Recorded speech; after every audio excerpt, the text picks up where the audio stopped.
and welcome to my channel. I'm Katie, this is Katie's Bookscape, and today I'm going to be doing 5 of my favorite classics. Alright, so sometimes classics get a bad rap on booktube, and I get it, just because some of the, I guess it's overhyped, and of course, a lot of them are dominated by white male authors. However, I find in my personal experience that the vast majorities of classics that I read or become knowledgeable of have a ton of value. And it's very rare that I hate a classic. In fact, when I think of a classic I hate, like one of the only ones that comes to mind is The Scarlet Letter by Nathaniel Hawthorne. And it's not even the story or the themes that I hate. It's just his writing style that I absolutely despise. So I personally find a lot of value in a lot of the classics that we have to grow up reading in school. And I know not everyone shares that opinion, but that's mine. So yeah. Alright, so here are five of my favorite classics. The first one is To Kill a Mockingbird by Harper Lee. Love, love, love, love, love. Atticus Finch is one of my favorite characters of all time. I love the story. I love every single aspect of the story. Every little side story in To Kill a Mockingbird I was into. Whether it's about discrimination towards people because of their skin color or discrimination about people because of disabilities, I think that book is awesome. Hey, I just realized I did not say what the book is about at all. Basically, it's about a small town in the South in Alabama, and a black man has been put on trial. It's very obvious that he is innocent of the crime he has been committed of. However, there's a man named Atticus Finch, who is a white man, who is called to action to defend him in court.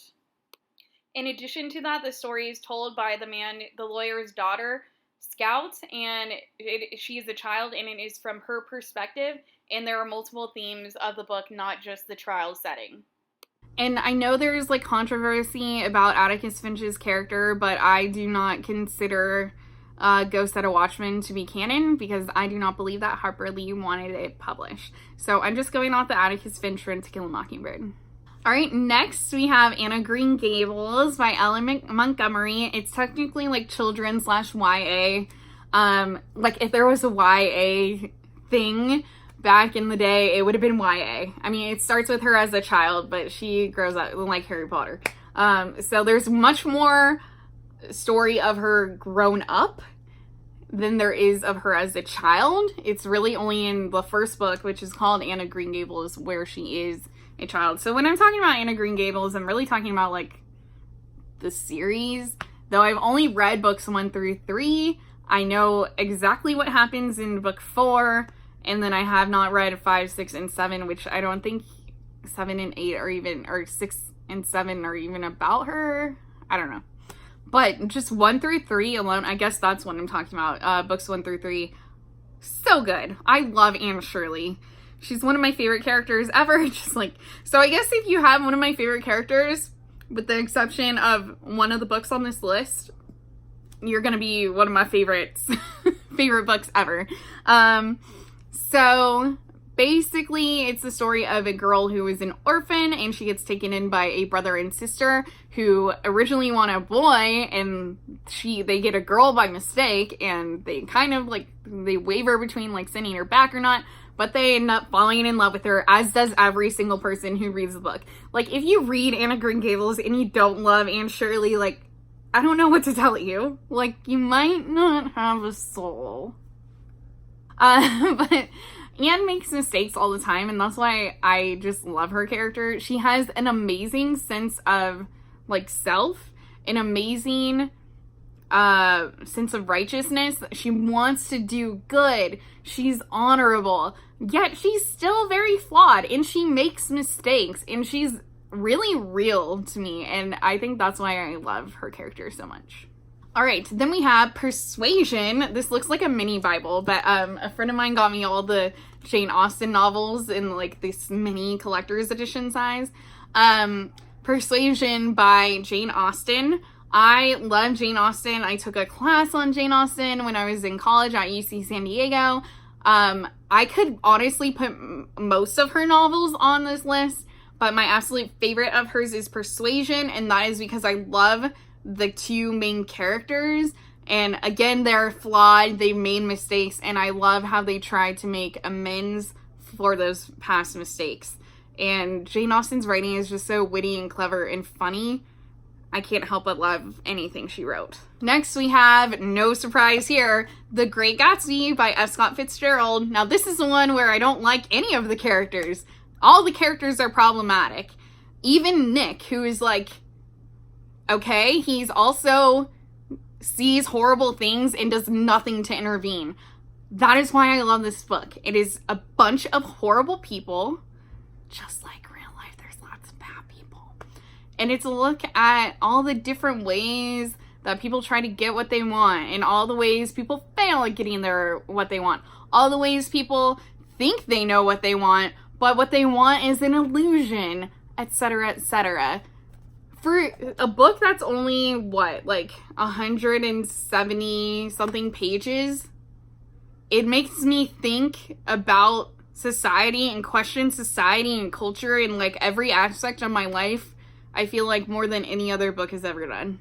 And then the last book, which is pretty much my favorite character of all time. I think I put her in. I can't even remember who I put as number one on my favorite characters of all time. But it probably should be her. I don't know if I put someone else ahead of her. Uh-oh. But I mean, Anne Shirley, Atticus Finch, and this character were all in like the top 5. And that is Jane Eyre by Charlotte Bronte. This is a gothic romance. There are problematic themes in this book. For instance, locking people up isn't a good thing. You know, that's not great. But there are so many good things in this book, and I think it's a book of its time.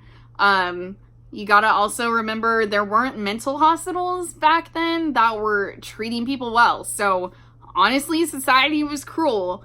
So I think there is an argument to be made that keeping someone who suffers from massive illness locked up away from society, as long as they're like well cared for and their main needs, was not malicious. I'm not saying it was a good thing to do. I'm just saying I didn't think it was malicious.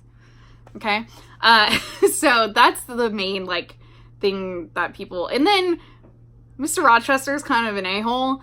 But I love him. I don't know. In my regular life, I often like people who are considered, like, curmudgeon-y. I'd say he's a curmudgeon. I still like him. I still think he respects Jane.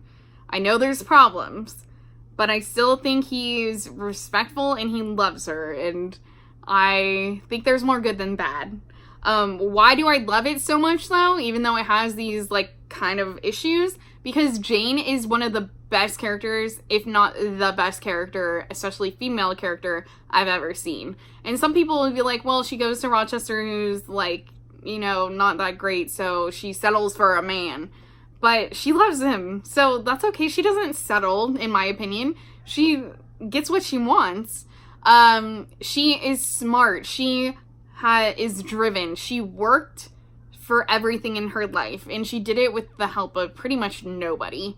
So I love Jane, and that is why this book, which is the story of Jane Eyre, is so great. All right, those are 5 of my favorite classics. I hope you enjoyed. If you did, please give me a thumbs up. If you want to see more of my videos, please hit the subscribe button down below, ring the little bell so you get notified when I upload, and have a wonderful day. Bye.